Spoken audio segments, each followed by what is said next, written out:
টি-20 ক্রিকেটে 200 run chase করা এটা কোনো সাধারণ বিষয় না। তবে নিজেদের ঘরের মাঠে সেই কাজটাই করে দেখিয়েছে রয়্যাল চ্যালেঞ্জার্স বেঙ্গালুরু।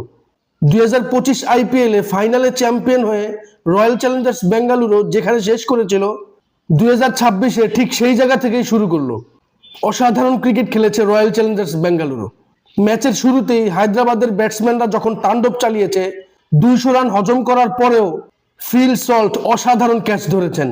জবাবে ব্যাট করতে নেমে বিরাট কোহলির সাথে তাল মিলিয়ে তরুণ ক্রিকেটাররা যেভাবে আগ্রাসী ব্যাটিং করেছে, যার কারণেই মাত্র 16 বারই রয়্যাল চ্যালেঞ্জার্স বেঙ্গালুরু 200 ঊর্ধ্ব রান চেস করে ফেলেছে।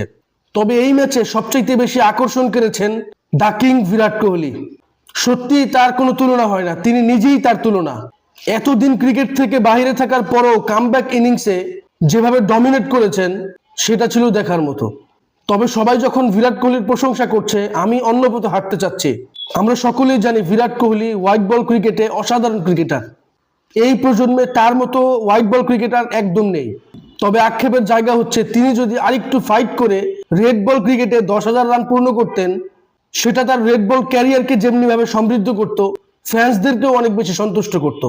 সব মিলিয়ে নিজেদের প্রথম ম্যাচে রয়্যাল চ্যালেঞ্জার্স বেঙ্গালুরু অসাধারণ জয় পেয়েছে এবং তাদের এই চ্যাম্পিয়ন মনোভাব অন্য সব দলগুলোর উপর আসর পড়বে, যেটা ইতিমধ্যেই সানরাইজার্স হায়দ্রাবাদ টের পেয়েছে।